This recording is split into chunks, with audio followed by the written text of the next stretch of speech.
ஏன் பழனியில இடும்பன் முதலில் வணங்கப்படுகிறார் தெரியுமா? உங்களுக்கு முருகன் பிடிக்கும் வேண்டா இந்த வீடியோவை லைக் பண்ணி நம்ம சேனலை சப்ஸ்கிரைப் பண்ணுங்க. இப்போ கதைக்கு போகலாம். பல ஆயிரம் ஆண்டுகளுக்கு முன்பு அகத்திய முனிவருக்கு இடும்பன் என்ற ஒரு சீடர் இருந்தார். அவர் சாதாரண மனிதர் அல்ல. தனது குருவின் கட்டளையை உயிரை கொடுத்தாவது நிறைவேற்றும் உண்மையான பக்தர்.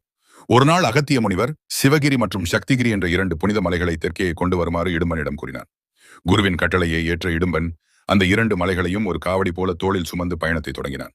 நீண்ட நேரம் பயணம் செய்ததால் களைப்புற்ற அவர் ஒரு இடத்தில் அந்த மலைகளை கீழே இறக்கி வைத்து ஓய்வெடுத்தார். அந்த நேரத்தில் முருகப்பெருமான் ஒரு சிறுவன் வடிவில் வந்து சிவகிரி மலையின் உச்சியில் ஏறி நின்றார். சிறிது நேரம் கழித்து இடும்பன் மீண்டும் மலையை தூக்க முயன்றார். ஆனால் அந்த மலை கொஞ்சம் கூட அசையவில்லை.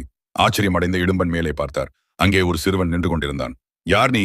என் மலையின் மேல் ஏன் நிற்கிறாய் என்று கேட்டார். அதற்கு அந்த சிறுவன், இந்த மலை இனி என்னுடையது என்று கூறினான். பிறகுதான் அந்த சிறுவன் வேறு யாருமல்ல, முருகப்பெருமான் என்பதை இடும்பன் உணர்ந்தார். இடும்பனின் பக்தியையும் குருவின் கட்டளையை நிறைவேற்ற வேண்டும் என்ற உறுதியையும் கண்டு முருகன் மிகவும் மகிழ்ந்தார்.